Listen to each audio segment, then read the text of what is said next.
కళ్ళు మూసుకండి, ప్రార్థన చేసుకోవచ్చు. మహాపరిశుద్ధుడా, సర్వశక్తుడా, సకలాసురదలకి కారణభూతుడా, మా ప్రియ పరలోకపు తండ్రి, జీవాధిపతి, సర్వోన్నతుడా, మృతులకు సజీవులకు తీర్పు తీర్చే న్యాయాధిపతి తండ్రి, ఈ రాత్రికాల సమయంలో దేవా నాయన ఇంతవరకు తండ్రి పాటల ద్వారా మీరు మహిమ పొంది ఉన్నారు తండ్రి. కీర్తనలో మీరు ఉన్నారు దేవా, మీరు నేర్పిన పరలోక ప్రార్థన కూడా మీరు నేర్చుకుని ఉన్నాం తండ్రి. నాయన నేను ఎలాగ ఆరాధించాలో, ఎలా స్తుతించాలో మాకు నేర్పించండి అయ్యా. మీ చిత్త ప్రకారంగా ఈ భూమి మీద బ్రతకడానికి సహాయం దయచేయండి తండ్రి. నాయన ఇదిగో ప్రభువా, మరి మాలో ఉన్న ప్రతి విధమైన ప్రభువా పాపాన్ని అయితే క్షమించండి తండ్రి. మీ చిత్తాన్ని నెరవేర్చే బిడ్డలకండి మమ్మల్ని అందరినీ చేర్చుకుని తండ్రి. మీ బిడ్డలకు ప్రభువా మీ యొక్క వాక్యం విత్తుతుండగా తండ్రి నన్ను మరుగుపరచండి. మీ పరిశుద్ధాత్మ సహాయాన్ని దయచేయండి తండ్రి. నాయన నీ చెప్పితే ఎవరికి అర్థమవుదయ్యా, మీరే తండ్రి నా నోటికి ప్రభువా మీ యొక్క నోటిని తోడుగా ఉంచి మీ బిడ్డలకు నాకు కావలసిన వాక్యాన్ని ఈ పరిశుద్ధాత్మ ద్వారా వినిపించమని కోరుకుంటూ ఈ చిన్న ప్రార్థన క్రీస్తు వారి పేటడికి వేడి కొంచెం నానమ్మ కన్న తండ్రి, ఆమేన్.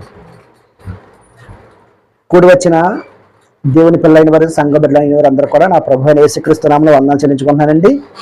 అదేవిధంగా నెట్ని చూస్తున్న ప్రేక్షకులకు, దేవుని సేవకులకు, దేవుని బిడ్డలైన వారు అందరూ కూడా నా హృదయపూర్వక వందనాలు చెల్లించుకుంటున్నాను. మరి ఈరోజు దేవుని యొక్క వాక్యంలోంచి కొన్ని వచనాలు మనం జ్ఞాపకం చేసుకోవచ్చు.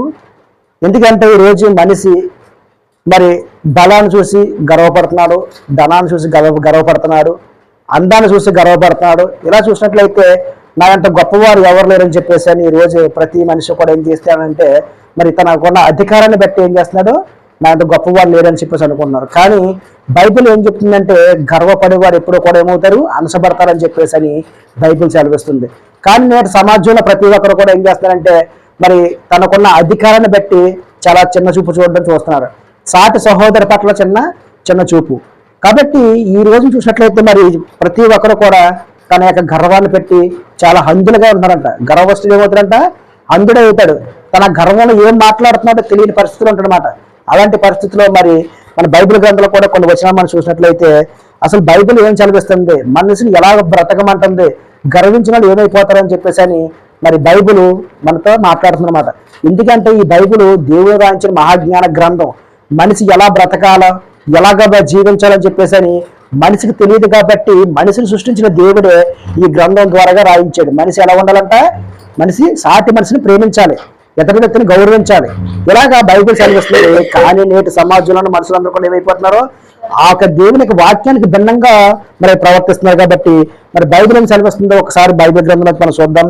ఇర్మియా గ్రంథము 9వ అధ్యాయము 23 నుంచి చూడండి. ఇర్మియా గ్రంథము 9వ అధ్యాయము 23 నుంచి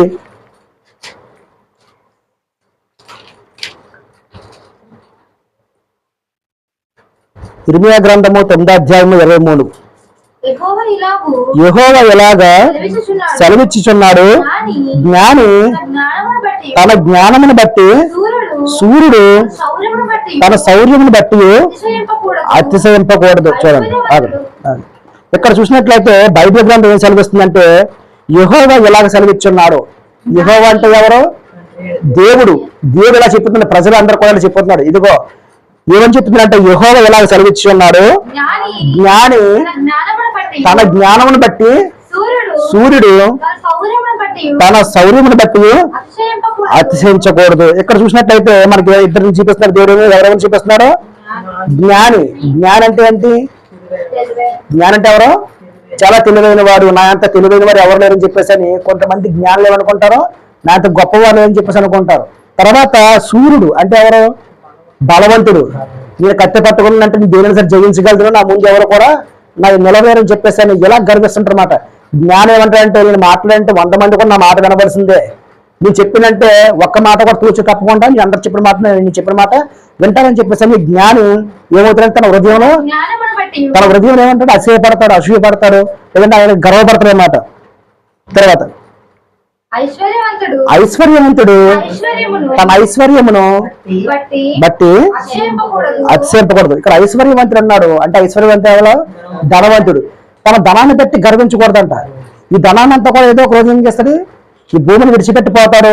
తనకున్న 70 సంవత్సరాల వరకే ఈ మనిషి బ్రతకడానికి దేవుడు కలిగించారు తప్ప మనిషి ఏమనుకున్నాడంటే ఈ డబ్బే శాశ్వతం అనుకుంటున్నారు. దీన్ని బట్టి ఏమనుకుంటున్నాడంటే నేను కొండ మీద కోతైనా సరే తెచ్చుకోగలను అనుకుంటారు. కానీ తన ప్రాణం పోతే ఆ డబ్బుతో తన ప్రాణాన్ని కాపాడుకోలేని సంగతి మనిషి గ్రహించలేకపోతున్నాడు. కానీ దగ్గర ఉంది అనుకుంటున్నాడు ధనం ఉంది, డబ్బు ఉంది, నాకేం కొదువు లేదని చెప్పేసి అని మనిషి అనుకుంటున్నాడు. కానీ దేవుడు ఏం చెప్తున్నాడు? చలం అతిశయించేవాడు దేనిని బట్టి అతిశయింపవలనగా భూమి మీద కృప చూపుచు నీతి న్యాయములు జరిగించుచున్న యెహోవాను నేనే అని గ్రహించి నన్ను పరిశీలనగా తెలుసుకున్నట్టు బట్టి అతిశయింపవలను. మనం దేని బట్టి అసహించాలంట? మనం దేని బట్టి గర్వించాలి? దేవుని బట్టి మనం ఏం చేయాలంటే గర్వించాలి, అతిశయపడాలంట. అంటే ఏంటి? దేవుడు ఉన్నాడు మనకని చెప్పేసి మనం ఏం చేయాలి? రొమ్ము వీరుసుకుని ఉండాలి. ఎందుకంటే మనం పుట్టించిన దేవుడు మనకి ఎవరు సహాయం చేయకపోయినా సరే దేవుడు ఉన్నాడు అని చెప్పేసి మనం ఏం చేయాలంట? అతిశయించబడాలంట. ఎందుకంటే నువ్వు పక్క వారిని చూసి మనం ఏమవ్వకూడదు? అసూయ పడకూడదు, ద్వేషం పడకూడదు. ఒకవేళ మనం ఎదుర్కొంటే అవతల బాగుండనుకో, ఆ వ్యక్తిని మనం ప్రేమించాలి తప్ప ఆయన చూసి మనం ఏం కూడా అసూయ పడకూడదు. అలా అసూయ పడితే ఏమైపోద్దంట? మన ఎముకలకు కుళ్ళంట. ఏంటి? చాలా మందికి ఏమో అనుకోద్దంటే రోగాలు ఎందుకు వస్తున్నాయంటే అవతల వాడు బాగున్నాడు అనుకో, ఆడు చూసి వెళ్ళిపోతాడు, ఆడి మేడ కట్టుకుంటున్నాడు, వాడి మిద్దె కట్టుకుంటున్నాడు అని చెప్పేసి వీడు ఏమనుకుంటాడంటే అసూయ పడతాడు. ఒకవేళ ఇద్దరికి ఎవరో పక్క వాళ్ళకి గొడవ వచ్చిందనుకో, ఆ గొడవలు ఏమనుకుంటాడు? ప్రతిసారి ఆమె తిడతానే ఉంటాడు. సపోజ్ ఇప్పుడు యువతలావిడ కుక్క వచ్చిందని చెప్పి చీ అన్నదనుకో, అవతలాడు అనుకుంటే ఇక నన్నే తిడుతుంది, ఇక నన్ను చీ అన్నదే అని చెప్పేసి అనుకుంటారు. ఎందుకంటే అవతలకి వీళ్ళకి గొడవ వచ్చిన తర్వాత ప్రతి విషయం కూడా నన్నే అనుకుంటారు. కానీ అలా అనుకున్న వాళ్ళు వాళ్ళు ఏమనుకుంటారు? సపోజ్ అవతల ఏమైనా బిల్డింగ్లు కట్టి కొడుకుంటున్నా, లేదంటే ఏమైనా ఆస్తులు కొడుకోవడానికి వీళ్ళు ఏమనుకుంటారంటే వాళ్ళు బాగా సంపాదించేసుకుంటున్నారు, మాకు ఏమీ లేదని చెప్పేసి అని వీళ్ళకి ఏమైపోద్ది? తనను అసూయ పడిపోయి తిండ మానేసి అనారోగ్యం తెచ్చుకుంటాడు. ఎందుకని? వీళ్ళేమో పాడైపోతున్నారు, అవతలేమో బాగుపడుతున్నాడు. ఎందుకంటే నా శత్రువు బాగున్నాడని చెప్పేసి అని తనలో తనకి ఏమి వచ్చేసింది? అసూయ వచ్చేసి తన అనారోగ్యం పాలైపోతారు అనమాట. కాబట్టి దేవుడు అలా ఉండొద్దు. మీరు ఏం చేయాలంటే మీరు ధనాన్ని పెట్టి అసూయ పడవద్దు, అలాగే జ్ఞానాన్ని పెట్టి అసూయ పడవద్దు, మీ బలాన్ని పెట్టి అసూయ పడొద్దు అని చెప్పేసి అని దేవుడు మనకి చదివిస్తున్నాడు. అదేవిధంగా లోక సువార్త చూడండి, లోక సువార్త 18:9-14 చూడండి స్పీడ్గా. లోక సువార్త మన దేవుని బట్టి అసూయపడకూడదు. ఈ 4 మాత్రమే గుర్తుంచుకోండి. జ్ఞానాన్ని బట్టి, బలాన్ని బట్టి, ధనాన్ని బట్టి మనం ఏం చేయకూడదు? అసూయ పడకూడదు. ఎవరి మీద కూడా వారిని మనం ఇప్పుడు కూడా పోల్నాడకూడదు. చదువు లోక సువార్త 18:9-14. చూడండి, ఇక్కడ జరిగే సందర్భం ఏంటంటే పాత నిబంధన గ్రంథంలో వీళ్ళు ఏమనుకుంటారు చూస్తే చదువమ్మా. తామే నీతిమంతులమని తమ్ము నమ్ముకొని ఇతరులను ధృవీకరించు కొందరితో ఆయన ఈ ఉపమానం చెప్పాను. ప్రార్థన చెయ్యుటకై 2 మనుషులు దేవాలయానికి వెళ్ళాను. వారిలో ఒకడు పరిసయ్యుడు, ఒకడు సుంకరి. ఇక్కడ చూడండి, ఇక్కడ మనకి బుద్ధి కలగడానికి దేవుడు బైబిల్ గ్రంథంలో ఏం చెప్పాడంటే జ్ఞానవంతుడు ఏమనుకుంటున్నాడంటే నేను చాలా గొప్పవాడిని అనుకుంటున్నాడు. ఇంకొక ఆయన ఏం చేశాడు? సుంకర ఒక ఆయన, ఇంకొక ఆయన పరిసయ్యుడు. వీళ్ళిద్దరు ఎవరంటే పరిశీలి అన్నవాడికి ఏంటి? ధర్మశాస్త్రం అని తెలుసు. అంటే ఏంటి? దేవుని బోధకుడు. ఉదాహరణ చెప్పంటే దేవుని యొక్క బోధకుడు. వీడికి ఏంటంటే పాత నిబంధన గ్రంథంలో ధర్మశాస్త్రం అంతా తెలుసు, 10వ వంతు ఎలాగో తెలుసు, దేవుని ఎలాగ ఆరాధించాలని కూడా ఎవరికి తెలుసు? పరిసయ్యుడికి తెలుసు. కానీ ఇంకొక ఆయన ఉన్నాడు, ఆయన ఎవరో? సుంకరి. అంటే ఈయన అన్యుడు, ఈయనకి ఏం తెలియదు. అంటే నా పాత నిబంధన గ్రంథంలో ధర్మశాస్త్రం అంతా కూడా ఇశ్రాయేలు ప్రజలకు ఇవ్వబడింది. అర్థమవుతుందా? పాత నిబంధన గ్రంథం అంతా దేవుడు ఎవరికి ఇవ్వబడింది? ఇశ్రాయేలు ప్రజలకి ధర్మశాస్త్రం ఇవ్వబడింది. కానీ వీళ్ళందరూ కూడా ఇశ్రాయేలు ప్రజలందరూ కూడా ఏమైపోతున్నారు? మేము చాలా జ్ఞానవంతులము, చాలా తెలివైన వారము, దేవుడికి మేమే భక్తిగా ఉంటున్నాము, మేము 10వ వంతులు ఇస్తున్నాము, కొత్తిమీరలు ఇస్తున్నాము, పుదీనలు ఇస్తున్నాము అని చెప్పేసి అని అనుకుంటూ నా అంత గొప్పవారు లేరు, మేము మహాజ్ఞానులమని ఆనాడు ఇశ్రాయేలు ప్రజలు అనుకుంటున్నారు. వాళ్ళలో ఇద్దరు చూపిస్తూ ఏమంటారంటే మీలో జ్ఞానవంతుడు ఎలాగా మౌనంగా ఉంటాడని చెప్పేసి అని ఇక వచ్చినానికి మనకి దేవుడు మరి చూపిస్తున్నమాట. చదవమ్మా. పరిసయ్యుడు నిలవబడి దేవా నేను చోరులను, అన్యాయస్తులను, వ్యభిచారులైన ఇతర మనుషుల వల్ల. చూడు ఇక్కడ దేవుడికైనా ప్రార్థన చేస్తున్నారు. ఎక్కడ దేవాలయానికి వెళ్ళాడు ఎవరైనా? పరిసైడు. ఈయన దేవుడి దగ్గరికి వెళ్ళి, దేవా నేను సూర్యుడిని కాదు అంటే నేను దొంగతనం చేయలేదు దేవుడు చెప్పుకుంటాడు. ఈయన ఎవరో పరిసైడు చెప్పుకుంటాడు. దేవుడి దగ్గరికి ప్రార్థన చేస్తూ రొమ్ము విరుచుకొని గర్వంగా అంటే దేవా నువ్వు చెప్పు, నువ్వు ఆజ్ఞలు ఇచ్చావు కదా, ఈ ఆజ్ఞలన్నీ పైన పాటిస్తున్నాను అని చెప్పేసి అని దేవుడి దగ్గర గర్వంగా నిలబడి ఏం చెప్తానంటే, నేను సూర్యుడిని కాదు అంటే నేను దొంగతనం చేస్తలేదయ్యా, నేను అన్యాయస్తులను, వ్యభిచారునైనా, ఇతర మనుషుల వలనైనాను, ఈ సుంకర వలనైనాను ఉండనందుకు నీకు కృతజ్ఞతాస్తులు చెల్లిస్తున్నాను చెప్పేసి అని దేవుడు చెప్పుతున్నాడు. ఏం చెప్తానంటే ఆయనకి, ఆయన ఇదిగో దేవా నేను దొంగతనం చేయలేదు, అదిగో వ్యభిచారులు ఉన్నారో వాళ్ళ వల్ల వ్యభిచారం చేయలేదు, దొంగతనం చేయలేదు, ఇదిగో నా పక్కన ఉన్నా కదా ఈ సుంకర వల్ల కూడా లేరని చెప్పేసి అని నేను చాలా భక్తిపరుని, చాలా నీతిమంతుని, నేను మహాజ్ఞానం చెప్పేసి అని ఆ పరిసరు రొమ్ము విరుచుకుని దేవుడికి ప్రార్థన చేస్తున్నాడు. కానీ ఆ కింద ఏం చేస్తున్నారు ప్రార్థన? చదువు. వారానికి 2 మార్లు. ఎవరో ఈ సుంకరే కాదు, పరిసరు వారానికి 2 సార్లు ఉపవాసం చేస్తున్నాను. దేవా ఇదిగో నేను చూస్తున్నావు కదా, నేను వారానికి 2 సార్లు ఉపవాసం చేస్తున్నాను. నా సంపద అంతలోను 10వ వంతు చెల్లించుచున్నానని తనలో తాను ప్రార్థించున్నాడు. ఏం చేస్తున్నాడు? ఇదిగో దేవాన్ని తెచ్చే నా యొక్క జీవితంలో నేను 10వ వంతుకి ఇస్తున్నాను కదా, నువ్వు చూస్తున్నా కదా అని చెప్పేసి అని దేవుడికి ఏం చేస్తున్నా రొమ్ము విడుచుకొని దేవుని ఎదురుకొని ప్రార్థన చేస్తానంట. ఎవరైనా పరిసైడు జ్ఞానవంతుడు, దేవుడు అంటే తెలుసు, దేవుడు ఎలా ప్రేమించమని తెలుసు, సాటి సహోదరుని ప్రేమించమని చెప్పేసి ధర్మశాస్త్రం అంతా కూడా తెలిసిన జ్ఞానిలు ఎవరో పరిసైలు. కానీ మరి సుంకరు ఎటువంటి అయినా అన్యుడు, దేవుడు అంటే తెలీదు. ఈ ఇద్దరు ప్రార్థనలోనే ఎవరి ప్రార్థన దేవుడు స్వీకరిస్తున్నారో మనం తెలుసుకోవాలి. ఎందుకంటే మనకి జ్ఞానం ఉందని చెప్పేసి ఎవరిని కూడా చిన్న చూపు చూడకూడదు, మనకే అంతా తెలుసు అనుకోకూడదు. కానీ దేవుడు ఎవరితో సరే మాట్లాడించగలరు అన్నమాట. చదువు. అయితే సుంకరి దూరంగా నిలుచుని ఆకాశం వైపు కన్నులు ఎత్తుటకైనను ధైర్యం చాలక రొమ్ము కొట్టుకొనుచు, దేవా పాపినైనా నన్ను కరుణించమని పలికారు. చూడండి అక్కడ ఇప్పుడు ఒక ఆయనేమో దేవుడితో నిలబడి ఒక ఆయన ఏం చేస్తానంటే, దేవా ఇదిగో నేను దొంగతనం చేయలేదు, వ్యభిచారం చేయలేదు, ఈ సుంకర వల్ల నేను ఉండలేదు, అయినా సరే ఇదిగో నేను వారానికి 2 సార్లు ఉపవాసం చేస్తున్నాను, మరి నేను వారానికి నేను కష్టార్జిత నీకు 10వ వంతు ఇస్తున్నాను కాబట్టి నేను వీళ్ళు ఎవరికలా కాకుండా నువ్వు చెప్పిన మాట ప్రకారంగా చేస్తానని చెప్పేసి అని దేవుడి తిరుగుంటే ప్రార్థన చేస్తుంటే ఇంకొక ఆయన ఉన్నాడు, ఆయన సుంకరే. ఆయన ఏమంటున్నాడంటే, దేవుడి వైపు కన్నులెత్తి చూడుకోవడానికి అర్హత లేదు ప్రభా, నేను పాపిని ప్రభా అని చెప్పేసి అని ఈ సుంకర్ ఏం చేస్తున్నాడు? గిరిగిరిన హృదయంతో దేవుని ప్రార్థన చేస్తున్నాడు. చదువు. ఆకాశం వైపు కన్నులెత్తుటకైనను ధైర్యం చాలక రొమ్ము కొట్టుకొనుచు, దేవా పాపినైన నన్ను కరుణించమని కలిగాను. చూసారా ఇక్కడ ఏం చేస్తాను చూసా? ఆయన రొమ్ము కొట్టుకుని ఏడుస్తున్నాడంట. దేవా నేను పాపిని, నువ్వెవరైతే నేను స్థితిలో నేను పాపం చేశాను, దయించి నన్ను క్షమించని చెప్పేసాను రొమ్ము కొట్టుకుని రోదంతో దేవుణ్ణి ఏం చేస్తున్నాడు? రోదంతో ప్రార్థన చేసి ఏడుస్తున్నాడు. ఆయన దగ్గర విరిగి నలిగిన హృదయంతో ఈ సుంకర ప్రార్థన చేస్తున్నాడు. మరి ఇంకొక ఆయన ఏం చేస్తున్నాడు? గొప్పగా చెప్పుకుంటున్నాడు, నీకు గర్వంతుగా. ఎందుకంటే అయ్యా నువ్వు ఇచ్చేగా ధర్మశాస్త్రాన్ని, ఆ ధర్మశాస్త్రం అంతా కొన్ని పాటిస్తున్నాను, నువ్వు 10వ వంతు ఇమ్మంటే 10వ వంతు ఇస్తున్నాను, ఉపవాసం చేయమంటే ఉపవాసం చేస్తున్నాను, అదిగో నేను వ్యభిచారం చేస్తలేదు, దొంగతనం చేస్తలేదు, నేను అలాగే సుంకరలాగా లేను అని చెప్పేసి అని అనుకుంటూ తనలో తను గర్వపడుతున్నాడు ఒక ఆయన. ఇంకొక ఆయన ఏమంటే, అయ్యా నేను పాపిని ప్రభా, నువ్వు కన్నులు ఎత్తి నీ చూడడానికి నాకు అర్హత లేదని చెప్పేసి అని రొమ్ము కొట్టుకుని ఏడుస్తుంటే ఇద్దరు ఎవరు గొప్పవారు? అతని కంటే ఇతర నీతిమంతులుగా తీర్చబడి తన ఇంటికి వెళ్ళవాలని నీతో చెప్పుచున్నాను. చూడు ఇప్పుడు ఇద్దరులో కూడా ఎవరు నీతిమంతులు అని చెప్పేసి అక్కడ జన సమూహాలు ఎడుతుంటే ఎవరు నీతిమంతులు చెప్తున్నారు? అక్కడ ఇద్దరులో ఎవరు నీతిమంతులు?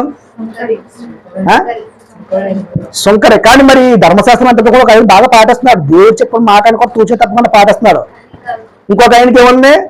అసలు దేవుడు అంటే తెలియదు, కానీ దేవుడు ఉన్నాడని చెప్పేసి రొమ్ము కొట్టుకుని ఏడుస్తుంటే ఈయనకి అన్ని తెలిసి ఎలా చేస్తున్న ప్రార్థన, అదిగా సుంకర్లోనే లేను అని చెప్పేసి గర్వపడుతూ ప్రార్థన చేస్తుంటే దేవుడిని చెప్పిన చూసారా, ఇదిగో నీకంటే ఆ యొక్క సుంకర్ బెస్ట్. ఎందుకంటే విరిగి నలిగిన హృదయంతో నన్ను ఆరాధిస్తున్నారు కాబట్టి నీకంటే నీ ప్రార్థన కంటే ఆయన ప్రార్థనే గొప్పదని చెప్పేసి అని ఈ రోజు మనం చదువుకోవడానికి ఆయన మాటలు బైబిల్లో రాయించాడు. ఇవన్నీ ఎందుకంటే మనం జ్ఞానం కలిగి నడుచుకోవాలని, మనలో అహంకారం ఉండకూడదని, మనలో ఏమి ఉండకూడదు, గర్వం ఉండకూడదు. మనం ఎంత ఎదిగినా సరే ఒదిగాల, మనం ఎవరిలో కూడా తోలనాటి మాటలు మాట్లాడకూడదని చెప్పేసి అని మనకు బైబిల్ సెలవిస్తుంది. అదేవిధంగా ఇంకొక వచనం కూడా చూసుకోవచ్చు. లోకాసు వార్త 12:16 చూడండి త్వరగా. లోకాసు వార్త 12:16 వచనం. మరియు ఆయన వారితో ఉపమానం చెప్పాడు, ఓ ధనవంతుడిని భూమి సమృద్ధిగా పండాడు. అప్పుడు అతడు తన పంట సమకూర్చుకున్నటకు తన స్థలం చాలదు కనుక నేనేమి చేతులని తనలో తాను చింతించుకొని జాబు చేతును, నా కొట్లు విప్పి వాటికంటే గొప్ప వాటిని కట్టించి అందులో నా ధాన్యం అంతటిని నా ఆస్తి సమకూర్చుకొని నా ప్రాణముతో అనేక సంవత్సరములకు విస్తారమైన ఆస్తి నీకు సమకూర్చబడుచున్నది, సుఖించము వినుము. ఇక్కడ చూసినట్లయితే మనకి లోకాసు వార్త 12:16 ఏముందంటే, మరియు ఆయన వారితో ఈ ఉపమానం చెప్పాను. ఒక ధనవంతుడు భూమి సమృద్ధిగా పండాడు. అప్పుడు అతడు నా పంట సమకూర్చుకున్నటకు నాకు స్థలము చాలదు కనుక నేను ఏమి చేద్దునని తనలో తాను ఆలోచించినాడు. చూడండి, ఇక్కడ జరిగే సందర్భం ఏంటంటే, ఒక ధనవంతుడు ఉన్నాడు. ఆ ధనవంతుడు ఏమనుకున్నాడంటే, తన పంట బాగా పండిందంట. ఎంత? చాలా ఎక్కువ విస్తారంగా పంట పండేసింది. కాబట్టి ఈ పంట అంతా ఎక్కడ కూర్చుకోవాలి, నీ ఎంత ఈ పంట అంతా ఎక్కడ దాచుకోవాలని చెప్పేసి అని ఈ ధనవంతుడు ఏం చేస్తాడంటే రేపుడు గురించి ఆలోచించుకుంటున్నాడు అన్నమాట. చదవమ్మా. నా కొట్లు విప్పి వాటికంటే మరి గొప్ప వాటిని కట్టించి అందులో ఆ ధాన్యం అంతటిని నా ఆస్తిని సమకూర్చుకొని నా ప్రాణముతో అనేక సంవత్సరములకు విస్తారమైన ఆస్తి నీకు సమకూర్చబడి ఉన్నది, సుఖించుము, తినుము, తాగుము, సంతోషించమని చెప్పుకోరు. చూసారు, అక్కడ ఒక ధనవంతుడు ఉన్నాడు. ఆ ధనవంతుడు పంట వేసాడు, బాగా పండింది, విస్తారమైన కోత కోసాడు, బోళ్ళని ధనం ఉంది, బోళ్ళంతా ధాన్యం ఉంది. ఇప్పుడు ఈ ధాన్యం అంతా అమ్మేసుకున్నాడు, ఇంకా చాలా ఉంది. కానీ నేను ఏం చేశానంటే పాత కొట్లు ఇప్పేసి మళ్ళీ కొత్త కొట్లు కట్టి ఈ ధాన్యం అంతా కూడా దాచుకోవచ్చు అని చెప్పేసి అని అనుకుంటూ తన ప్రాణంతో తాను మాట్లాడుకున్నాడంట. ఎవరితో? ఈయన ఎవరితో కూడా చెప్తలేదు, ఈయన ఎవరితో కూడా చెప్తలేదు. ఆయన ఆస్తిని చూసి తన ప్రాణంతో తను చెప్పుకున్నాడంట, గో ప్రాణమా, అనేక సంవత్సరాలకు విస్తారమైన ఆస్తి మీకు సమకూర్చబడి ఉన్నది, సుఖించుము, తినుము, తాగుము, సంతోషించుమని చెప్పుకొని అనుకున్నాడు. చూడండి, ఎవరు అనుకున్నాడంట, ఆయన ఏం చేశాడంటే ఆస్తిని తెచ్చేసుకున్నాడు, కొట్లు కట్టేశాడు, మరి ధనగారులంతా కూడా వేసుకొని మంచిగా పడుకుని అనుకున్నాడంట, ఇదిగో నా ప్రాణమా, నీకు ఇంకా ఎటువంటి కొదువు లేదు నీకు, ఎందుకంటే నీకు అనేక సంవత్సరాలకు నీకు బోళ్ళంత ఆస్తి సమకూర్చేసుకున్నావు, కాబట్టి నువ్వు తిను, ఏంటంటావో తిను, సుఖించు, ఆనందించు అని చెప్పేసి అని తన ప్రాణంతో తాను ఏమనుకుంటాడంటే మనసులో చెప్పుకుంటున్నాడు. ఇప్పుడు మనం ఎవరికి కూడా చెప్తున్నాడు ఆయన, కానీ తన మనసులో మాట్లాడుకున్న మాట ఎవరికి పడుతుంది, దేవుడికి తెలుస్తుంది. అర్థమవుతుందా? మన మనసులో మనం ఎవరిని తిట్టినా, ఎవరినైనా ఏమన్నా అన్యాయంగా మాట్లాడినా మనం ఎవరో చూడలేదు అనుకుంటాం, కానీ దేవుడికి ఏం చెప్పాడంట, మన ఉద్యోగ రహస్యాలను కూడా ఎరిగిన దేవుడు. మన హృదయంలో తలంపు రాకముందే మన యొక్క మాటలను కూడా ఏమైపోతే దేవుడు తెలిసిపోతాయంట. అలా ఈ ధనవంతుడు ఏం చేస్తాడంటే మంచంలో పడుకొని శుభ్రంగా రేపు గురించి నీ ఇష్టం, ఏం కావాలంటే తిను, ఎంజాయ్ చేయని చెప్పేసి తన ప్రాణంతో చెప్పుకుంటే మరి బైబిల్ ఏం చెప్తుంది ఆయన గురించి? అయితే దేవుడు వెర్రివాడా, ఈ రాత్రి నీ ప్రాణమును అడుగుచున్నాను, నువ్వు స్థిరపరిచినవి, నువ్వు సిద్ధపరిచినవి ఎవరు అగునని అతనితో చెప్పాను. చూడండి, ఇక్కడ ఏం చెప్తున్నారు చూసారా?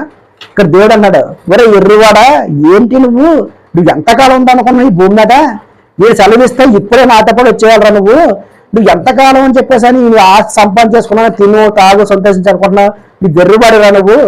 ఈ రాత్రి నీ ప్రాణాన్ని అడిగితే నువ్వు ఈ యొక్క ధనం అంతా ఏమైపోతుంది, ఈ ఆస్తి అంతా ఏమైపోతుంది, ఈ కొట్టులో ఉన్న ధాన్యం అంతా ఎవరు తింటారా ఎర్రివాడా, ఈ రేపుడు గురించి ఆలోచన ఉన్నా కానీ ఈ క్షణమే నీ ప్రాణం నా చేతిలో ఉండరా అని చెప్పేసి దేవుడు చూడు, ఈ రాత్రే దేవుడు నీ ప్రాణాన్ని అడుగుచున్నారో నీవు సిద్ధపరిచినవి ఎవరు అగునని అతనితో చెప్పుడు. ఇప్పుడు ఆ సంపాదన ఆస్తి అంతా కూడా మనం చనిపోయాక రాత్రి చనిపోయాక ఆస్తి అంతా ఎవరిది అవుతుంది?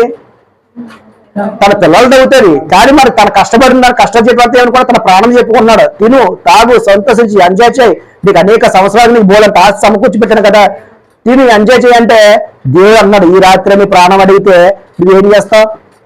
నువ్వు ఎక్కడికి వెళ్తావు? ఎర్రవాడికి కావాల్సింది ప్రాణం కాబట్టి ముందు నన్ను వేడుకో, అంతే తప్ప నీ ధనాన్ని చూసి నువ్వు గర్వపడకు, నీ యొక్క ఆస్తిని చూసి నువ్వు గర్వపడకు, నీ యొక్క ధాన్యాన్ని చూసి గర్వపడకు. ఈ అన్నిట్లో కూడా ఇచ్చింది నేనే. ముందు నువ్వు నన్ను చూసి నువ్వేం చేయాలా? స్తుతించు, నన్ను గణపరచు, నన్ను గౌరవపరచు అని చెప్పేసి దేవుడు చెప్తున్నాడు. కానీ నేడు సమాజంలో మనిషి ఎంత ఏం కోరుకున్నాడు? ధనాపేక్షకు అలవాటు పడిపోయి లంచాలు తీసుకుంటూ మేడమే మేడ కట్టుకుంటూ మిద్దుల మీద మిద్దులు కట్టుకుంటూ వాడికంటే నేను గొప్పవాడు అని చెప్పేసి నేటి సమాజం అంతా కూడా ధనం వైపు పరిగెడుతుంటే ధనవంతుడికి అంతా కూడా దేవుడు ఏం చెప్తుందంటే, నాయన ఇదిగో రేపని ప్రాణం పోతే ఈ ధనం అంతా ఎక్కడికి వెళ్ళిపోతుంది. కాబట్టి ఈ ధనం కంటే ఇంపార్టెంట్ నీ యొక్క లోపల ఆత్మ.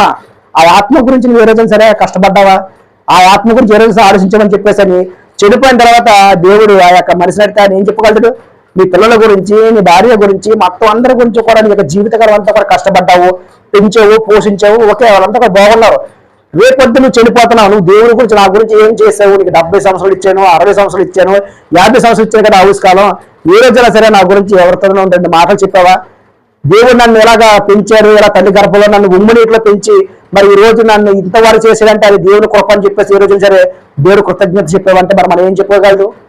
మనం ఏం చెప్పగలుగుతామా? కాబట్టి ప్రతి ఒక్కరు కూడా క్రైస్తవున్న వారందరూ కూడా ఏం చేయాలంటే దేవుడికి ఎప్పుడు కూడా ఎల్లప్పుడూ కృతజ్ఞతాస్తుతులు చెల్లిస్తూ ఉండాలి. ఈ ధనవంతులు ఏం చేశారంటే ఈ ధనాన్ని చూసి దేవుడు మర్చిపోయి తన ప్రాణంతో తానే గొప్పగా చెప్పుకోవడం ప్రారంభించాడు అన్నమాట. చదవమ్మా.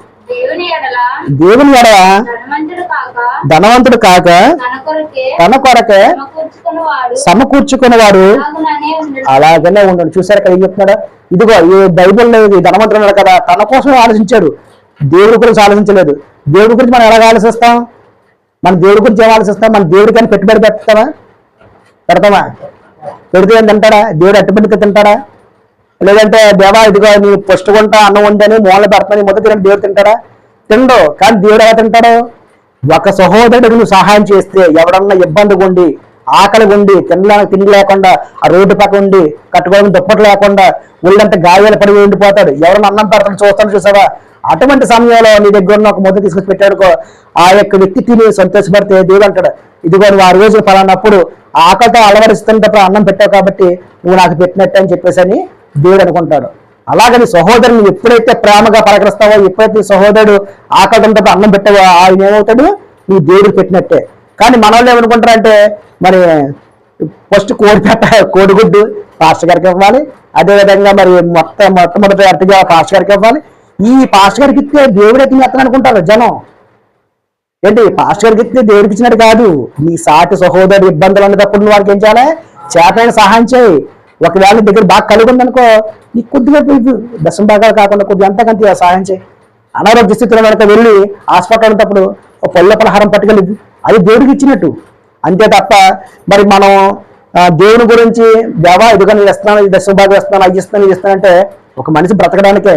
దేవుడికి ఇవ్వాలంటే నువ్వు ఏం చేయాలంటే దేవుడి పని చేయాలి. దేవుడు నీ డబ్బులతో ఏం చేయాలంటే 10 మందికి దేవుని వాక్యం పంచిపెట్టాలంట. ఏంటంట? దేవునికి వాక్యం పంచిపెట్టేవనుకో, ఇప్పుడు సపోజ్ నువ్వు ఒక 5,000 రూపాయలు పెట్టి లేదంటే 2,000 రూపాయలు పెట్టి ఒక 10 మందిని కేకేసి దేవునికి వాక్యం వినిపించావనుకో, ఆ వాక్యం ద్వారా మనిషి తన జీవితాన్ని ఏమవుతుంటే తన ఆత్మని కాపాడుకుంటాడు. ఎక్కడ? నువ్వు పెట్టిన అన్నం ఈ రోజు తినేసి వెళ్ళిపోతాడు, రేపు పొద్దుడికి అరిగిపోతుంది, నువ్వు పెట్టింది ఏముండదు. కానీ చెప్పిన దేవునికి వాక్యం చూసావా?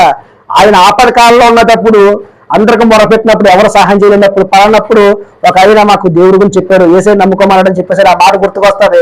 ఆ సమయాన్ని మోకరించి ప్రార్థన చేస్తే ఆయన మార్పు చెందితే నువ్వు వేసిన విత్తనం అక్కడ ఫలిస్తుంది. అది దేవుడి పనులు మనం ఏం చేయాలంటే ధనం ఇలా సమకూర్చిపెట్టు, ఇలాగా మనం ఖర్చు పెట్టుకోవాలి, ఇలా దాచుకోవాలి ధనాన్ని.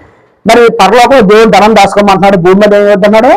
భూమి మీద ధనం దాచుకోవద్దన్నాడు. భూమి మీద ధనం దాచుకుంటే ఇదంతా కూడా మట్టిపోలైపోతుంది. మనకంటే ముందు ఎంతో మంది రాజులు, మరి మంత్రులు, ఎన్టీ రామారావు, మరి జయలలిత, వీళ్ళంతా కూడా పెద్ద పెద్దలంతా బోల్డ్ ఆస్తి సంపాదించుకున్నారు. అందరూ కూడా విడిచిపెట్టేసి వెళ్ళిపోయారు. ఎవరి వెనకాల కూడా ధనము ధాన్యం ఏమి రాదు, కానీ నీతి క్రియలు వెనకాల వస్తాయి. ఆ నీతి క్రియలు చేయాలంటే మనం ఏం చేయాలి? బైబిల్ చెప్పిన మాట ప్రకారంగా బ్రతికితే మనం ఏమవుతాం? నీతిమంతులుగా ఉంటాము. కాబట్టి మనం ఏమకూడదు? ధనాన్ని పెట్టి మనం గర్వించకూడదు. ఇంకొక వచ్చిన కూడా చూసుకోవచ్చు. మీకు ఏమన్నా ఇబ్బంది అయినప్పుడు చెప్పండి. ఇంకా బలాన్ని బట్టి ఎవరైతే గర్విస్తున్నారో సార్ చూసినట్లయితే సమూయేలు గ్రంథం చూడండి. సమూయేలు గ్రంథం 17 అధ్యాయం 40 నుంచి చూడండి. ఇక్కడ జ్ఞానాన్ని బట్టి గర్వించిన వాళ్ళు ఉన్నారు. జ్ఞానం బట్టి గర్వించిన ఎవరు? ఇందా చెప్పాను. జ్ఞానాన్ని బట్టి ఎవరు గర్వించారు? సుంకరి పరిసేయులు వెళ్తారు. జ్ఞానాన్ని బట్టి గర్వించారు. ఆ జ్ఞానానికి మించింది ఎవరు? సుంకరి ఇప్పుడు ఏం చేశాడు? గిరికిరాలకు వెళ్తే ప్రార్థన చేస్తే ఆయన ఇష్టపడ్డాడు. తర్వాత రెండో ఆయన ఎవరు? ధనవంతుడు. ధనవంతుడు ఏంటనో విస్తారమైన సంపాదన ఉండి తనకు తానే గర్వపడ్డాడు. కానీ ఆ గర్వం మంచిది కాదు నాయన. నీ ప్రాణం ఈ రోజు పోతే ఏమైపోద్ది? నువ్వు దాచుకోవాలంటే డబ్బు ఎక్కడ కాదు, భూమి ఎక్కడ దాచుకోవడం. నువ్వు పరలోకంలో దేవుడు దాచుకున్నాడు. ఆ పరలోకంలో డబ్బు తాగాలంటే ఎలా తాగాలి? మనం డబ్బు ఎలా దాచుకుంటాం? మన పరలోకంలో మన వాళ్ళు ఇప్పుడున్న ఎమ్మెల్యేలు అందరూ కూడా ఏం చేస్తున్నారు? స్విస్ బ్యాంక్ లో దాచుకున్నారు డబ్బు. ఎక్కడైతే పడేసుకుంటారని చెప్పేసాను, అక్కడైతే ఎవరు పట్టుకోరని చెప్పేసాను.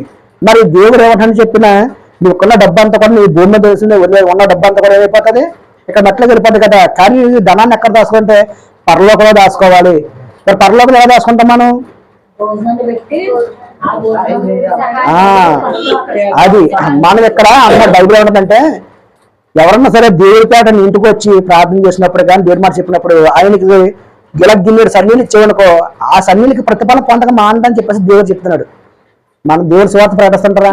చాలా మంది ఏం చేస్తుంటారమ్మా, కొన్ని మంచిగా ఏమంటే వాళ్ళు ఏం చేస్తారంటే మంచిగా డ్రింకులు తీసుకొచ్చేస్తుంటారు కొంతమంది. ఆ ప్రతిఫలం తెలిసి వాళ్ళకి అది ఇచ్చినందుకు ఏంటంటే దేవుడు పరలోకంలో వాళ్ళ ధనాన్ని ఏం చేస్తుంటే అధికంగా చేస్తుంటాడు. మనం దాచుకోవాల్సింది అక్కడ దాచుకోవాలి, ధనాన్ని ఇక్కడ కాదు. అలాగని చెప్పేసి మిమ్మల్ని మొత్తం డబ్బులాగా ఉండమని చెప్తున్నది. కానీ ధనాపేక్షగా ఉండొద్దు. ఏంటి? ధనాన్ని చూసి గర్వించొద్దు. ఈ ధనం మన వెనకాల రాదు. రేపు చనిపోతే మన వెనకాల ఎవరు కూడా రారు. దేవుడే మనకు తోడు. దేవుడే మనం ఆరాధించాలి. సరే, ఇప్పుడు బలాన్ని బట్టి గర్వించిన ఒక ఆయన ఉన్నారో ఆయన చూసుకుని మనం ముగించుకోవచ్చు. మరి మొదటి సమూయేలు గ్రంథము 17 అధ్యాయం 40 చూడండి స్పీడ్గా.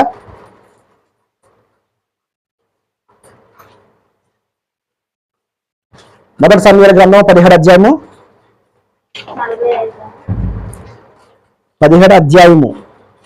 40 వచనం.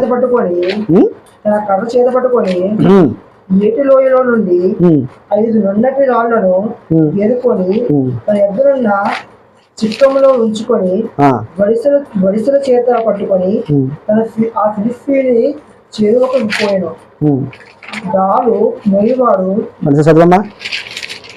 తన కర్ర చేత పట్టుకొని ఏటి లోయలో నుండి 5 నున్నటి రాళ్ళను ఏరుకొని తన వద్దనున్న చిక్కములో ఉంచుకొని గడిచేల చేత పట్టుకొని ఆ ఫిలిస్తీన్లతో.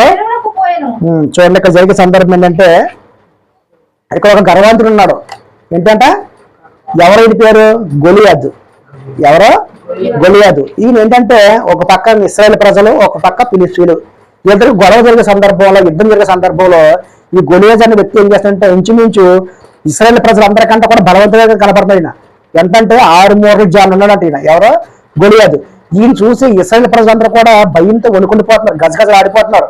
ఈయన ఏం చేస్తానంటే నా అంత గొప్పవాళ్ళు లేడని చెప్పేసి అని 40 రోజులు ఏం చేస్తానంటే ఈయన గొలియాజు రంకి వేసి తొడగొట్టి, ఇదిగో మీరందరూ కూడా మరి నేను ఓడించేస్తాను. ఒకవేళ మీరు యుద్ధం చేసుకోక్కర్లేదు, కాబట్టి నన్ను ఒకరిని జయించాలనుకో మేమందరూ కూడా మీకు లొంగిపోతాం.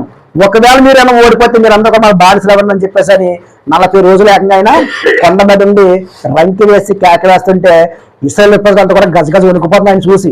ఇంకా ఆయన బలాన్ని చూసి, ఎవరో గొలియాదు బలాన్ని చూసి అంతా వణుకుని పోతున్నారు. సౌలు కూడా బలవంతుడే. ఆ సౌలు అయిన వ్యక్తి కూడా ఏం చేస్తాడు? ఆయన గొలియాదుని చూసి భయపడిపోతున్నాడట. 6 మూరల జాన్ అంట. ఆయన ఎలా ఉండొచ్చు, ఆయన యుద్ధ ఉపకరణాలు ఎలా ఉంటాయి చూడమని. డాలు మొయ్యవాడంట. అంటే డాల్ అంటే తెలుసు కదా మీకు, మన పూర్వకాలంలో సినిమాల కథ చూస్తున్నాం కదా. డాలు అంటే తెలుసా? తెలదా? బాహుబలి సినిమాల కట్ట అవతలోడు మన కత్తిచ్చి కొట్టకుండా ఏం చేస్తామంటే ఇలా నరికేటప్పుడు మనకి ఆ చెయ్యికి అడ్డంగా పట్టుకుంటాం కదా, ఇలా పట్టుకుంటాం, రౌండ్గా ఉంటుంది. దాన్ని డాల్ అంటాం. ఆ మహారాజుల కట్ట యుద్ధాల్లో మనం చూసినప్పుడే, పాత సినిమా చూసినప్పుడు ఈ దెబ్బ శత్రువు కొట్టిన దెబ్బ తగలకుండా ఏం చేస్తాం? డాలు అడ్డంగా పెట్టుకుంటాం అన్నమాట. అటువంటి డాలు మోయడానికంట ఒక మనిషి ప్రత్యేకంగా మొండివాడట. నడవగా చూసారా, ఆ డాలు మోయడానికి ఒక మనిషి ప్రత్యేకంగా, అంటే ఎంత పెద్ద డాలు ఉంటుంది అది. ఒక మనిషి మొయ్యాలంటే ఇంచుమించు లేదంటే ఆనాడు కాలంలో చూసినట్లే కనీసం ఓ 300 కేజీలు మనిషి 300 కేజీలు మోసేసేవారు ఆనాడు కాలంలో. మరి ఒక 120 సంవత్సరాలు కిందకి వెళ్ళిపోతే 100 సంవత్సరం 100 కిలోల ఒక 100 కేజీలు బత్త మోసేసేవారు. మరి ఆనాడు కాలంలో ఒక డాలు ఎంత ఉంటుంది ఇంచుమించు ఒక 300 కేజీలు ఉంటుందా, లేదా 200 కేజీలు, ఇప్పుడు 100 కేజీలు చూసుకోండి. అది మొయ్యడానికి ప్రత్యేకంగా ఒక మనిషి ఉండేవాడు అంట. ఎవరికి? గొలియాసి డాలు మొయ్యడానికి. తర్వాత ఆ డాలు మొయ్యవాడు తనకు ముందుగా నడవగా ఆ ఫిలిష్తీయుడు బయలుదేరి దావీదు దగ్గరకు వచ్చి చుట్టి చూడండి ఎక్కడ అని చెప్తుంది. ఇక్కడ చూసా డాల్ ఎంత ఉంది, ఒక మనిషి మోసినంత డాల్ ఉంది. తర్వాత ఆయన దగ్గర ఏముందనుకున్నా ఒళ్ళంతా కూడా కవసం ఉందంట. ఏంటి? యుద్ధానికి వెళ్ళేటప్పుడు ఏం చేస్తారంటే శత్రువు కొట్టే దెబ్బ తగలకుండా ఏం చేస్తారంటే ఒళ్ళంతా కూడా తలను మొదలుకొని అరికల వరకు కూడా ఏంటంటే మొత్తం అంతా కూడా బుల్లెట్ ప్రూఫ్ అంటే మనకు అర్థమవుతుంది. బుల్లెట్ ప్రూఫ్ లాగా ఏం చేశారంటే కవసం వేసుకున్నారు. అంతా కూడా బంగారంతో అదే ఉక్కునే ఏం చేస్తారంటే మొత్తం అంతా కూడా కప్పేసుకుంటారు అనమాట. అప్పుడు అవతల వ్యక్తి కత్తిచ్చుకుని నరికినా సరే ఆ వ్యక్తికి దెబ్బ తగలదు. ఇటువంటి మొత్తం ఒళ్ళంతా కూడా గొలియాతు ఏమైంది కవసం ధరించుకున్నారు. అంతేకాకుండా ఆయన ఎంతమంది ఉన్నారంట 6 మూరల జాండం హైటు, మంచి బలాజ్యుడు. ఆయన చేతి పట్టుకుండే డాల్ మీద ఒక మనిషి. మరి తన చేతి కర్ర ఉన్నది అదే ఏమంటుందని సోలంగా ఈటే, తన చేతిలో ఈట అంట. ధోని యాత్ర కదా, అంటే మనం సముద్ర ప్రాంతంలో వెళ్ళిపోతే తెడ్డి కంటే పెద్దది. అంటే మన మామూలు తెడ్డి కాదు, మామూలు తెడ్డి ఒకరు వేస్తారు. అలా కాకుండా కలిసి దగ్గరలో ఒక 100 కిలోమీటర్లు ఒక 100 అడుగులలో పెద్ద పెద్ద పడవలు ఉంటాయి.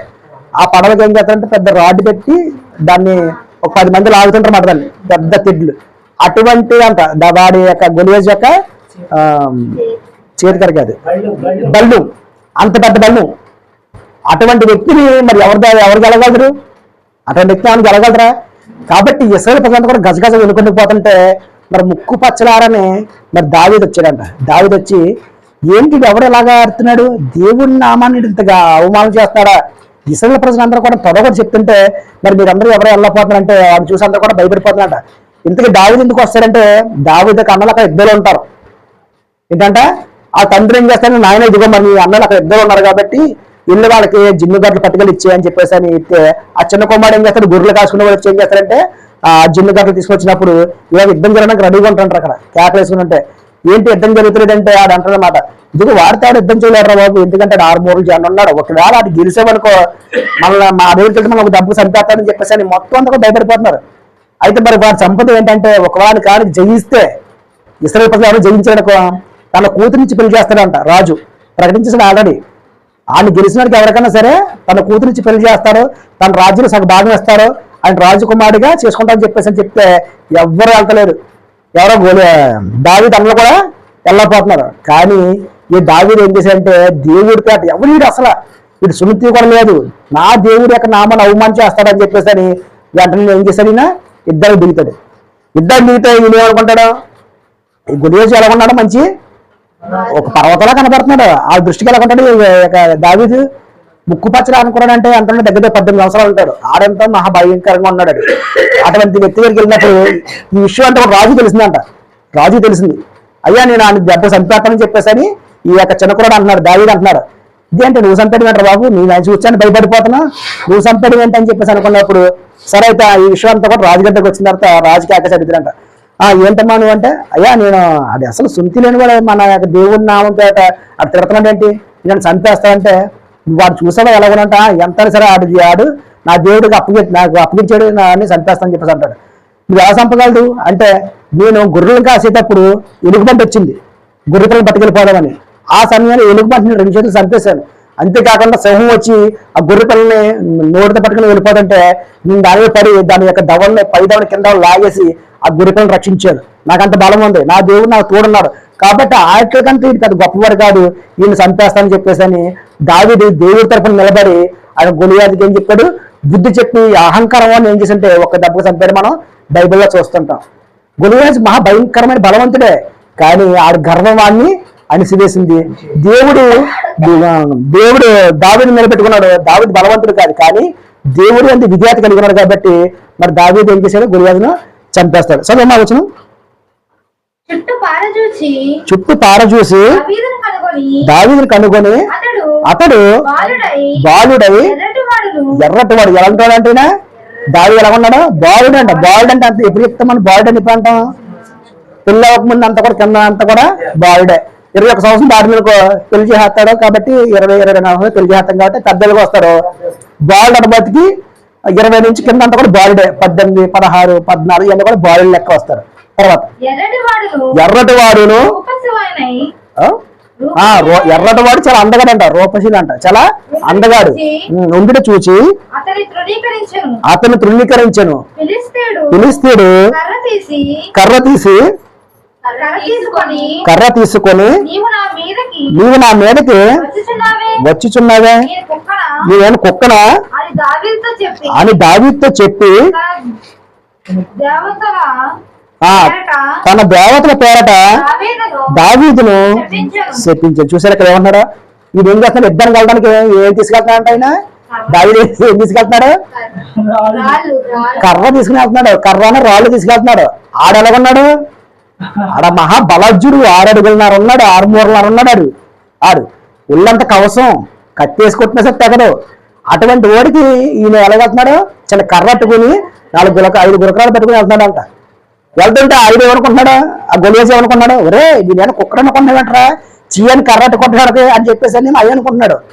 కానీ నేను ఏమనుకుంటున్నాడు, దావీదు నువ్వు కుక్క గంట చేయనరా బాబు, దేవుడు నిన్ను నా చేతికి అప్పగించాలని చెప్పేసి అని దావీదు ఏం చేస్తున్నాడు, దేవుడి తరఫున యుద్ధం చేయనుకున్నాడు. కానీ ఆడేం చేస్తాడంటే, నా దగ్గరికి రమ్ము, నీ మాంసమును ఆకాశ పక్షులకు భూమృగమును ఇచ్చేద్దును. చూడండి ఏమన్నాడు చెప్పనా, దావీదు ఏం చేస్తున్నాడు చెప్పన్నాడు, ఒరే నువ్వు నా దగ్గర రారా, నీ శరీరాన్ని ఏం చేస్తున్నా చీల్చి ఆకాశ పక్షులు చేస్తాను, అదిగో ఏంటి భూమిలో ఉన్న మృగాలు చేస్తానని చెప్పేసరి ఈ యొక్క గొలియాజు ఫిలిష్తీయులు ఏం చేస్తానంటే పెద్ద దావీదు అనగా దావీదు నీవు కత్తియు ఈటయు బల్లెమును ధరించుకొని నా మీదకు వచ్చుచున్నావు. అయితే నువ్వు తిరస్కరించిన ఇశ్రాయేలుల ఎవరిని తిరస్కరించాడంటే ఇశ్రాయేలుల సైన్యము అధిపతి యెహోవా పేరిట నేను నీ మీదకి వచ్చున్నాను. ఎవరికైనా వస్తానంటే యుద్ధానికి, ఇశ్రాయేల్ పేరుని కాదు, యెహోవా పేట వస్తున్నాను యుద్ధానికి, దేవుడి పేరట. ఈడేం చేస్తాను, వీడు ఎవరి పేరుని వస్తున్నాడు, నేను మహాబలవంతుణ్ణి, నా ఎంత గొప్పవాళ్ళు లేడు అని చెప్పేసి ఇది కండకా కలిగి ఉన్నాడు. ఈయన ఏమేం చేస్తాడంటే ఈ దావీదు దేవుడి పేట వస్తున్నాడు, నా దేవుడు నామని అంత అవమానం చేస్తున్నాడా అని చెప్పేసి అని అవసరం దేవుడి గురించి చెడిపోయిన పర్వాలేదని చెప్పేసి అని ఆ చిన్న కుమారుడైన బాలుడు మరి దేవుడి పేరట అంత విధేయత కలిగి ఉన్నాడు. ఇక్కడ చూస్తే మహాభయంకరుడు, చూస్తేనే భయం వేస్తాడు. అటువంటి వ్యక్తి మీద వెళ్తున్నాడంటే ప్రాణాన్ని కూడా ఏం చేయలేదు, దావీదు లెక్క చేయలేదు. అర్థమవుతుందా? కాబట్టి లెక్క చేయ ఈ దినమున యెహోవా నిన్ను నా చేతికి అప్పగించెను, నేను నిన్ను చంపి నీ తల నిన్ను చంపి నీ తలని ఏం చేస్తాను, తెగ నరుకుతున్నాను చెప్పేసి అని ఇశ్రాయేలులో దేవుడు ఉన్నాడని లోక నివాసులందరూ తెలుసుకున్నట్లు నేను ఈ దినమున ఫిలిష్తీయుల యొక్క కళేబరమును ఆకాశ పక్షులను భూమి మృగమును ఇద్దును. చాలండి. ఇక్కడ జరిగే సందర్భం ఏంటంటే ఈ యొక్క దావీదు ఆ గొలియాతు మీద యుద్ధానికి వెళ్ళినప్పుడు కర్ర పట్టుకుని వెళ్తుంటే నేను కుక్కనా అని చెప్పేసి అన్న తర్వాత ఆయన ఏం చేస్తాడో చెప్పిన ఆయన చెప్పేస్తున్నాడు, ఇదిగో నా దేవతను కదా, నా దేవత నిన్ను మొక్కుబడి చేస్తున్నాను, నిన్ను మొక్కుబడిని బలిహాతని చెప్పేసి అని గొలియాతు అంటున్నాడు దావీదుని. దావీదు ఏమంటాడంటే ఇదిగో నిన్ను నా దేవుడు నా చేతికి అప్పగించేశాడు. నిన్నే కాకుండా ఫిలిష్తీయులు అందరూ కూడా ఆకాశ పక్షులకు ఎగరేస్తానని చెప్పేసి అని దావీదు అంటాడు. అదే విధంగా దావీదు ఏం చేస్తాడంటే దేవుడిని ప్రార్థన చేసుకుని ఒక 5 రాళ్ళు తీసుకుని 5 రాళ్ళు ఒక రాయి పట్టి ఏం చేస్తాడు, దేవుడి పేట ప్రార్థన చేసుకుని కొట్టనే అంటున్నా ఏమవుతుంది, మొత్తం తన బాడీ ఇంకోటి చెప్పకూడదు, తన బాడీ అంతా కూడా కవసంతో ఉన్నది. కానీ ఒకే ఒక దిక్కున మాత్రం ఆయనకి చిన్న ప్లేస్ ఉంటది, అది అక్కడ నిబిడి భాగం అంట. ఈ నిద్ర భాగం ఒకటే ప్లేస్ ఉంటుంది, మిగతాదంతా కూడా ఫుల్ బాడీ ప్రూఫ్. కాబట్టి ఆ చిన్న పాయింటే ఉంది అక్కడ. కానీ ఎప్పుడైతే దేవుని తరపు యుద్ధం చేస్తున్నాడో ఈ చిన్న కుమారుడు, ఇంకేం అలవాటు బాగానే ఒడిసేలు అలవాటు, ఎక్కడెక్కడ పిట్టలు కొట్టడం, ఆ తర్వాత అన్నిట్లు కొట్టడం అలవాటు కదా. కరెక్ట్గా చూసి కొట్టిన వెంటనే వెళ్ళిపోయింది, ఆ రాయలు తగిలి కరెక్ట్గా గొలియాసి నొదల మీద తగిలిన వెంటనే ఆయన వెనక పడిపోతాడు. వెంటనే ఆయన పరిగెట్టుకుంటూ వెళ్ళి ఆయన చేతిలో కత్తి తీసుకొచ్చేసి తెగ నరికేసి దేవుడికి చేయమని చెప్పేసి తలాట్టుకుని రాజుదారి చూపిస్తాడు అనమాట. చూసాడా ఇది ఎంత గర్వపడ్డా వీడు, ఆడు బలాన్ని చూసి గర్వపడ్డాడు. ఎలా గొలియాజు నా అంత బలవంతులు లేడు, మొత్తం ఆడు అలాగా 40 రోజులు ఏకరీతిగా గర్రదిగాడంట. దేవుడి నామని అవమానపరుస్తూనే ఎలాగా ఆడు కాకుండా ఇస్రాయేలు ప్రజలను తిట్టడం కాకుండా దేవుడి నామని అవమానపరుస్తూ 40 రోజులు ఆడు కొండ మీద ఎర్రగితే మరి దేవుడు ఒక చిన్న కుమారుని నిండుకొని ఏం చేశాడు, వాళ్ళకి తెగ నరికించేశాడు. గర్వం పనిచేయదు, నాశనానికి ముందే వస్తుందంట, గర్వం వస్తుందంట. ఆడు చెడిపోయే బుద్ధి వచ్చింది కాబట్టి ఆడు అలా ప్రవర్తించాడు, ఆడి యొక్క నాశనం అయిపోయింది, అక్కడితో అయిపోయింది. కాబట్టి మనం ఎప్పుడు కూడా బలాన్ని చూసి మనం ఇప్పుడు కూడా నా ఎంత గొప్పవాడు లేడు అని చెప్పేసి ఇప్పుడు కూడా మన బలాన్ని చూసి గర్వపడకూడదు. అర్థమవుతుందా? మనకి ఎంత బలం ఉన్నా సరే అనుగుణంగా ఉండాలి. కాబట్టి మన యొక్క బలాన్ని దేవుడి వైపు ఖర్చు పెట్టాలి. ఇక్కడ చూస్తే చిన్న కుమారుడు దావీదు ఏం చేశాడు, తనకు బలం లేదు కానీ దేవుడి తరపు నిలబడాడు. నా ప్రాణం పోయినా పర్లేదు, నా దేవుణ్ణి అంటావా అని చెప్పేసి నా చిన్న కుమారుడైన దావీదు ఏం చేశాడు, దేవుని తరపు యుద్ధం చేసి గొలియాసి చంపడం చూస్తుంటాం. ఇంకా చాలా సందర్భం ఉంది. కాబట్టి మరి మిగతా లక్ష్మణ్ మాట్లాడుకోవచ్చు.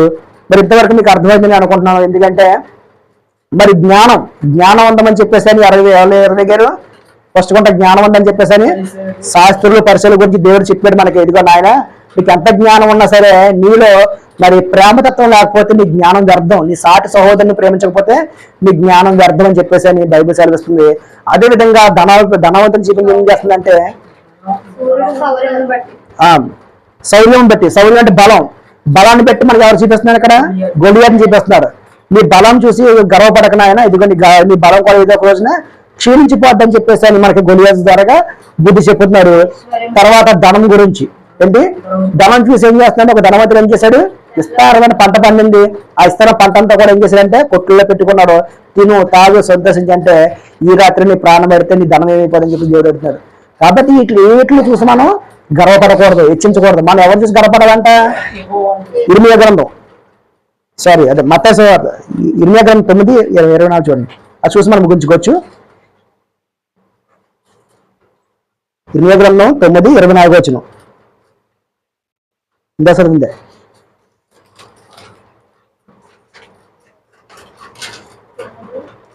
ఇర్మియా గ్రంథం 9:24 చూడండి. మనం అతిశయించడం అంటే ఏంటంటే గర్వపడేవాళ్ళు. మనం గర్వపడాలంటే దేని మీద గర్వపడాలా ఇక్కడ చెప్పుతున్నమాట. భూమి మీద కృప చూపుచు నీతి న్యాయములను జరిగించుచున్న యెహోవాను నేనే అని గ్రహించి అన్ని పరిశీలనగా తెలుసుకుంటే బట్టి అతిశయింపబడాలి. మనం దేని బట్టి మనం సంతోషపడాలి, మనం దేని బట్టి గర్వించాలంటే దేవుణ్ణి తెలుసుకున్నట్టే దాన్ని చూసి మనం గర్వపడాలి. ఎందుకంటే మన దేవుణ్ణి ఎవరో తెలుసుకోగలమా, ఎలా తెలుసుకోగలదు? ఇప్పుడు ఈ రోజున దేవుని యొక్క వాక్యం అనబడికి చాలా మంది దైవశాఖలు చెప్తున్నారు. కానీ సత్యం ఎలాంటిది అని చెప్పమంటే ఎవరో కూడా సత్యం చెప్తలేదు. ఒక మనిషిని దేవుడు ఏమనుకుంటున్నాడంటే చెప్పమని ముగించుకోవచ్చు. ఒక మనిషిని దేవుడు ఏం చేస్తున్నాడంటే, నాయన ఇదిగో మరి పరలోకం నుంచి నువ్వు భూమికి వచ్చావు కాబట్టి ఈ భూమి నుంచి మనం నా దగ్గరికి రావాలి. ఏమవుతుందో ఏ ఒక రోజు వచ్చావు, ఈ భూమికి వచ్చావు. ఈ భూమికి వచ్చిన మనిషి నీకు ఇచ్చిన ఆవిష్కారం 60, 70, 80, అదన్నా అధిక బలం 80 సంవత్సరాలు. ఈ 80 సంవత్సరాలు కూడా ఆవేశం, దుఃఖము, బాధ తప్ప సంతోషంగా గడపలు. కానీ ఏదో ఒక రోజు ఈ లోకాన్ని విడిచిపెట్టి అక్కడ రావాలి కదా.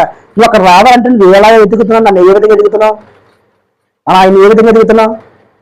ఒక స్కూల్కి వెళ్ళాలంటే మొత్తం స్కూల్ కాకినాడలో ఉన్న స్కూళ్ళన్నీ నెతికేసి ఏ స్కూల్ మంచిది అనుకుంటున్నాం, ఆ స్కూల్లో జాయిన్ చేస్తే నా కూతురు బాగుంటుంది అనుకుంటున్నాం. ఒక హాస్పిటల్కి వెళ్ళామంటే మొత్తం ప్రదేశంలో ఉన్న హాస్పిటల్ అన్ని నెతికేసి ఏ డాక్టర్ మంచిదని చెప్పేసి అనుకుంటున్నాం. అక్కడికి వెళ్ళి మంచి వైద్యం పొందుతున్నాం. మరి అలాగే మరి మంత్రిని ఎన్నుకునేటప్పుడు కూడా ఈ ముఖ్యమంత్రి మంచిదని చెప్పేసి అన్ని స్కాన్ చేసి ఎత్తుకుంటున్నాయి. ఇలాగ అన్ని కూడా మేము పరిశీలిస్తున్నాం, ఏది మంచిది అని. మరి దేవుని యొక్క వాక్యంలో కూడా మనం ఏం చేయాలంటే పరిశీలించాలి.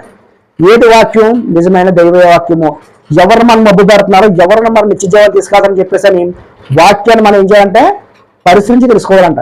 పరిశీలించాలంటే అలాగా ఈ రోజుని బట్టి మనకు తెలియదు ఏంటంటే ముగించుకోవచ్చు. ఇప్పుడు 500 రూపాయలు ఒరిజినల్ నోట్ ఉంది. ఈ 500 రూపాయలు ఒరిజినల్ నోటుకి సేమ్ డూప్లికేట్ నోట్లు కూడా వస్తాయా?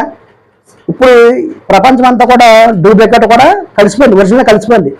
ఏది ఒరిజినల్ ఏది డూప్లికేట్ మనం చెప్పగలమా? చెప్పలేం. కానీ ఏ చెప్తుంది దాన్ని పరీక్షించే మిషన్ ఉంది. ఆ మిషన్ పెడితే ఏమైపోద్ది? డూప్లికేట్ తీసేస్తుంది, ఒరిజినల్ తీసేస్తుంది. కానీ మనుషులు దాన్ని గ్రహించడం. అలాగే మనిషి నీతిమంతులో లేదా అవినీతిమంతులు తెలియాలంటే మనం స్కాన్ చేసేది ఏంటి? బైబిల్. అవతల చెప్పే వాక్యం బైబిల్లో ఉంటేనే మనం నమ్మాలి, బైబిల్లో లేకపోతే నమ్మకూడదు. బైబిల్ ఏం చెప్తుంది చెప్పనా? పరలోకం నుంచి ఒక దూత చెప్పినా సరే మీరు నమ్మొద్దు. ఎందుకంటే ఈ 66 పుస్తకాల్లో దేవుడు మొత్తం రాసేశాడు. మనం ఎలా బ్రతకాలి, ఎలా పెరగాలి, మనం చెడిపోతే ఎక్కడికి వెళ్తాము, మనకి బోల్డ్ అంతా రాశాడు. కానీ మనం దాన్ని సరిగ్గా గ్రహిస్తలేదు. కాబట్టి ప్రియమైన దేవుని పిల్లారు, ఇంతవరకు మరి మీ అందరూ కూడా వందనాలు చెల్లించుకుంటూ మరి యొక్క మాటలు ముగిస్తున్నాను. కళ్ళు మూసుకొని ప్రార్థన చేసుకోవచ్చు. మహాపరిశుద్ధుడా, సర్వశక్తుడా, సకలాశ్రయాలకి కారణభూతుడా తండ్రి, కొన్ని మాటలు ప్రభా నీ బిడ్డలకు చెప్పి ఉన్నాను తండ్రి. గర్వపడొద్దని, అసూయపడొద్దని తండ్రి మరి చెప్పి ఉన్నాను తండ్రి. నాయన మరి మాలో గర్వాన్ని తీసేయండి తండ్రి. నిన్ను తెలుసుకున్న భాగ్యాన్ని దయచేయండి తండ్రి. నీ చిత్త ప్రకారంగా బ్రతకడానికి కృప చూపించండి. నిన్ను తెలుసుకునే మనోన్నతలు మమ్మల్ని వెలిగించండి తండ్రి. నీ యొక్క మహాజ్ఞాన గ్రంథం అనే బైబిల్ని ఎలా చదవాలో నాకు నేర్పించండి తండ్రి. మా సొంత ఆలోచన చెప్పిన కాకుండా దేవా నీ చిత్త ప్రకారంగా, నీ ఆలోచన చెప్పిన ప్రకారంగానే మేము బ్రతకడానికి సహాయం దయచేయమని కోరుకుంటూ ఈ చిన్న ప్రార్థన క్రీస్తు యొక్క అడిగి వేడుకుంటున్నాను మా కన్న తండ్రి. ఆమేన్. ఇంతవరకు మరి దేవుని యొక్క వాక్యం ఉన్నాం కాబట్టి ప్రభువుల కార్యక్రమం చేసుకోవచ్చు.